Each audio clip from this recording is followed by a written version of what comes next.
Friends, இப்போ நம்ம எங்கே வந்திருக்கோம்னா நம்ம திருச்செங்கோட்டில் இருக்க சைக்கிள் எடுக்கிறாங்க. வாங்க உள்ளே போய் பார்க்கலாம். எனக்கு ஒரு சைக்கிள் வாங்கலான்னு சொல்லிட்டு என்ன கலெக்ஷன் இருக்குன்னு பார்க்க வந்திருக்கோம். ஐயோ, உங்ககிட்ட ஏகப்பட்ட கலெக்ஷன்ஸ் இருக்குங்க. எப்படின்னா சின்னவங்கலேருந்து பெரியவங்க வரைக்கும் அப்படி அழகான சைக்கிள்ஸ் இருக்குது. நம்ம சைக்கிள் வேர்ல்டில் கிட்டத்தட்ட 100க்கு மேலே கலெக்ஷன்ஸ் இருக்குது. பார்த்தா எல்லாத்தையும் தூக்கிட்டு போகணும் போல் இருக்கு. இங்கே நீங்கள் சைக்கிள் வாங்கும் போது ஃப்ரீயாக சர்வீஸும் பண்ணி கொடுக்குறாங்க. எல்லா டாப் பிராண்டட் சைக்கிள்ஸுமே இங்கே அவைலபிளாக இருக்குது.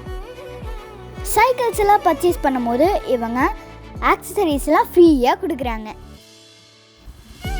எல்லா பிராண்டட் சைக்கிள்ஸுமே உங்களுக்கு லோவஸ்ட் ப்ரைஸில் அண்ட் பெஸ்ட் குவாலிட்டியில் கிடைக்கும். கிட்ஸ்லேருந்து பெரியவங்க வரைக்கும் சூப்பரான கலெக்ஷன்ஸ் இருக்குது. நம்ம திருச்செங்கோட்டில் இந்த மாதிரி கலெக்ஷன்ஸ் வேறு எங்கேயுமே கிடைக்காது. ஓகே ஃப்ரெண்ட்ஸ், பாய். நம்ம அடுத்த வீடியோவில் பார்க்கலாம். மறக்காமல் சப்ஸ்கிரைப் பண்ணிடுங்க.